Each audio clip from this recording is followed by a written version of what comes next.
السلام عليكم ورحمة الله وبركاته. مرحبا بكم، إن شاء الله تكونوا بخير وعافية وأحوالكم طيبة. اليوم رانا جينا إلى واحد من المشاريع المتميزة جدا في منطقة غورفينار، مشروع 14 فيلا مطلة على البحر مباشرة. كل فيلا عندها مسبحها الخاص زائد الحديقة الخلفية، وهي فيلا ماهيش كبيرة بزاف للطابق هاي فقط. مشروعنا هو لوفين ماريس، واحد من المشاريع المتميزة جدا جدا، زائد انه الاسعار ماهيش غالية.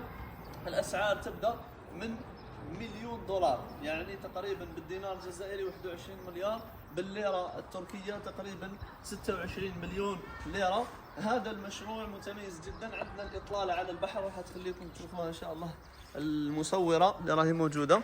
هذا البحر مباشرة.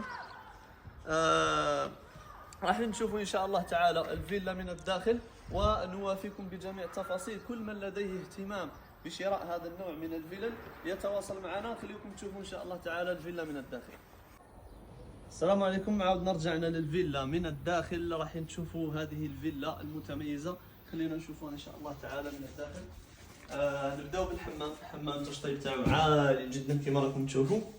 الشيء المتميز اللي ممكن مش موجود في كثير من الفيلل انه عندنا الفيلا مزوده باسانسور، ممكن انها تاخذنا للاعلى والاسفل، وين كاين الصونا والجاكوزي والحمام تاع البخار، زائد انه عندنا هذول البلاكار راح تستلم هكذا الفيلا. عندنا كذلك المطبخ كما راكم تشوفوا. المطبخ فيه لا كليماتيزاسيون سنترال، فيه التبريد المركزي، وزائد انها ستسلم هكذا بهذه الماركه اللي هي فرونك، واحده من الماركات اللي معروفه في المطابخ. راح نزيد نشوفوا ان شاء الله تعالى الصالون.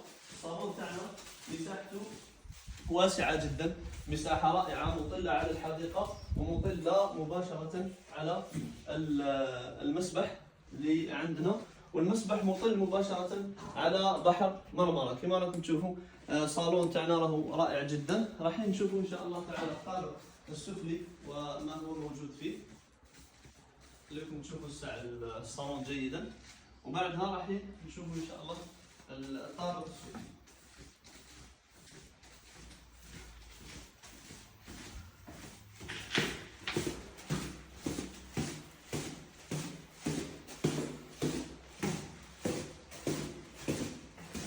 هذه الاسانسير كما قلنا لكم اللي نزلنا مباشره هنا المكان المخصص للصالون والجيم. مازال لم يتم انجاز بعد الصالون والجيم، ان شاء الله سيتم انجازه في هذا المكان المخصص، لانه المشروع مازال لم يسلم بعد. المشروع راهو قيد الانشاء، زائد انه عندنا مخرج من هنا مباشره. هذا الطابق العلوي من الفيلا. نبدأ أول حاجة بغرفة النوم، أو هذه غرفة نوم خاصة بالأطفال كما راكم تشوفوا، مزودة بماذا؟ مزودة بحمامها الخاص، زائد أنه عندنا هذه كذلك المكان المخصص لوضع الملابس. راح ننزل نشوفوا إن شاء الله تعالى الغرفة الأخرى اللي هي غرفة النوم. خليوا المصورة إن شاء الله نعطيكم غرفة النوم. على فكرة الأخت المصورة هي المكلفة بالتسويق في هذا المشروع. غالبا نجيب للمشاريع أحيانا مع المرافق، أحيانا نجيب للمشاريع بمفردنا. هذه كذلك غرفة نوم أخرى مزودة بحمام.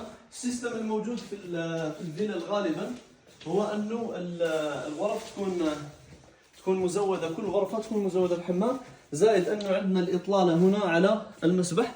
راح نخليكم تشوفوا كذلك البالكون. عندنا البالكون مباشرة كما راكم تشوفوا مطل على الفلل المقابلة له. فهذا هو الطابق العلوي من الفيلا تاعنا. الفيلا صراحة مشروع متميز جدا، لأنه يعتبر مشروع مجمع فيلل. عندنا كذلك طابق الآخر اللي هو طابق متعلق بالتراس. هذا التراس مطل على البحر،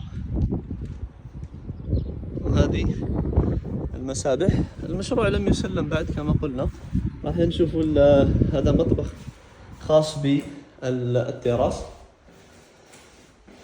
زائد انه عندنا غرفة اخرى هنا، زائد حمام. انا اخطأت في الاول، قلت انه طابقين فقط، لكن الفيلا فيها طابق ارضي وطابقين اضافيين وهذا الاسانسير. فهذه هي الفيلا الخاصة بنا اللي صورناها، او مشروع الفيلل. كل من لديه اهتمام بهذا النوع من المشاريع يتواصل معنا ان شاء الله.